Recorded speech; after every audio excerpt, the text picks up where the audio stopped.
Assalamualaikum warahmatullahi wabarakatuh. Kembali lagi bersama saya di Pena Daring.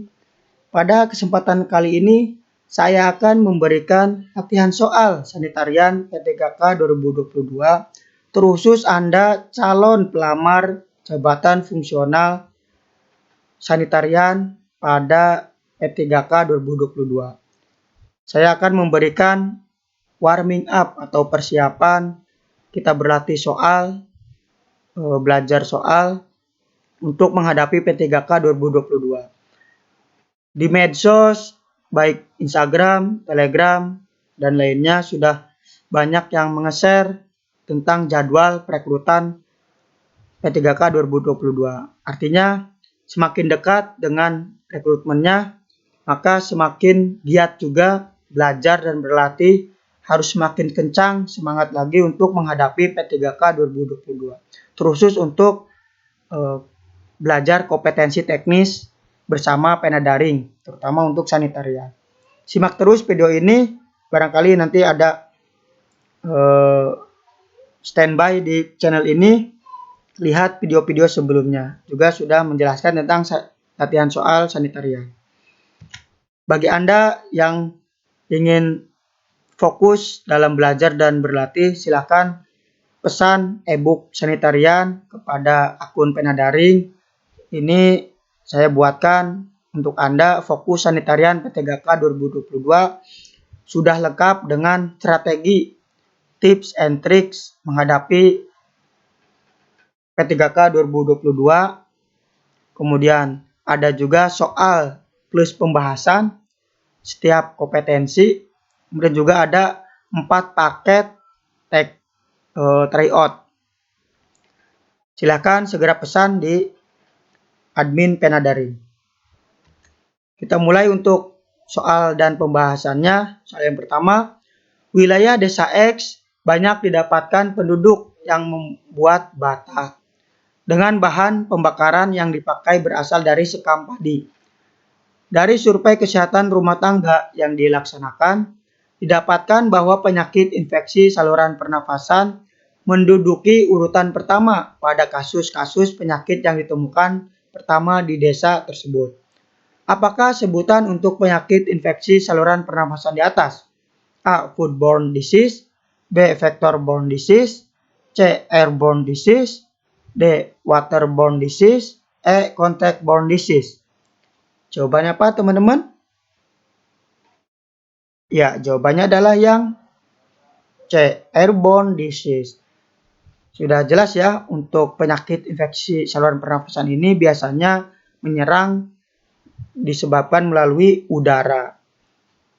Kalau di desa X ini berarti adanya pembakaran sekam padi. Ini kemungkinan besar penduduknya terhirup abu ataupun asapnya. Kita lihat di pembahasan, penyakit infeksi saluran pernafasan disebabkan oleh abu atau asap sekam padi yang dibakar, kemudian terhirup melalui udara oleh penduduk. Ini juga disebut dengan sebutan airborne disease. Tuh, jelas ya teman-teman? Kita lanjut ke soal nomor 2. Air permukaan sungai yang menerima beban cemaran secara terus-menerus, maka pada akhirnya nanti badan air tidak sanggup menetralisir zat-zat yang terkandung dalam limbah. Kadar BOD, biochemical oxygen demand, meningkat dan kadar oksigen O2 menurun. Apakah dampaknya terhadap kehidupan di air? A. Mudah tembus cahaya, B. Kaya unsur hara, C. Kekeruhan tinggi, D. Eutrifikasi, E. Biota mati. Jawabannya apa, teman-teman? Ya, jawabannya adalah yang E. Biota mati. Ini berakibat biota mati ini karena BOD tinggi dan oksigen menurun atau minim. Kita lihat di pembahasan bahwa untuk kandungan BOD yang tinggi menandakan minimnya oksigen terlarut dalam perairan. Kondisi ini akan berdampak terhadap kematian organisme perairan seperti ikan. Nah, itu Jelas ya untuk kandungan BOD tinggi dan minimnya oksigen terlarut. Dampaknya ya kematian organisme perairan. Kita lanjut ke soal nomor 3. Peralatan yang digunakan untuk menangkap nyamuk yang sedang hinggap istirahat di semak-semak luar rumah. Alat tersebut berupa sebuah kelambu yang diikatkan pada rangka kayu atau logam atau plastik.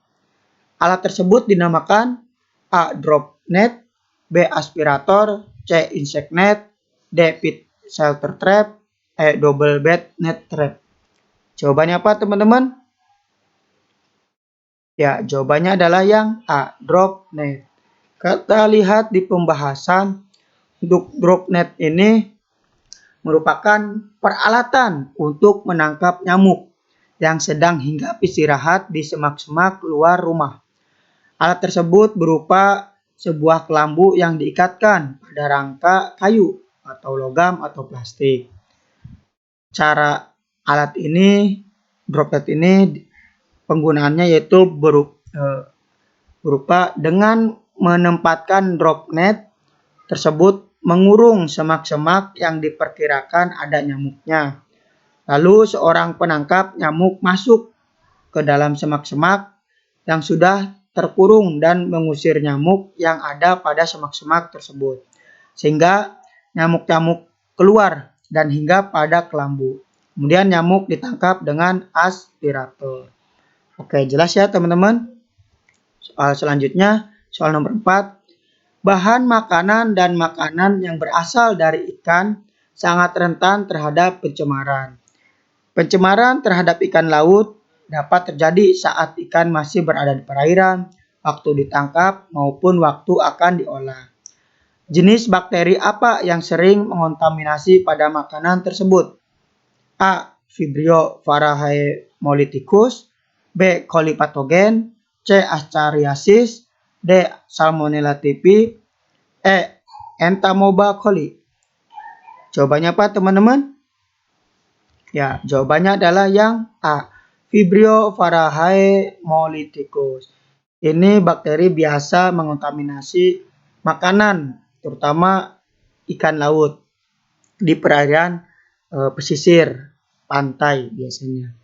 Oke, lihat kita di pembahasan bahwa untuk jenis bakteri yang dapat menginfeksi dan menyebabkan penyakit pada ikan air laut ini diperoleh ada 2 jenis bakteri, yaitu bakteri Vibrio varroaemoliticus dan Vibrio vulnificus. Itu 2 jenis bakteri yang menginfeksi ikan air laut. Ini biasanya di daerah wilayah pesisir pantai.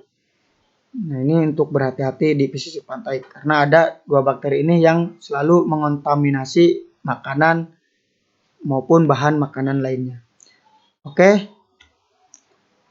Silakan bagi Anda yang ingin lebih lengkapnya mengenai soal dan pembahasan khusus untuk jabatan fungsional sanitarian, silakan pesan e-book sekarang juga ke admin Pena Daring. Oke, cukup sekian untuk pembahasan latihan dan soalnya. Terus standby di akun ini karena akan saya berikan latihan-latihan soal sanitarian khususnya di kesempatan berikutnya. Oke, terima kasih. Kurang lebihnya mohon maaf. Wassalamualaikum warahmatullahi wabarakatuh.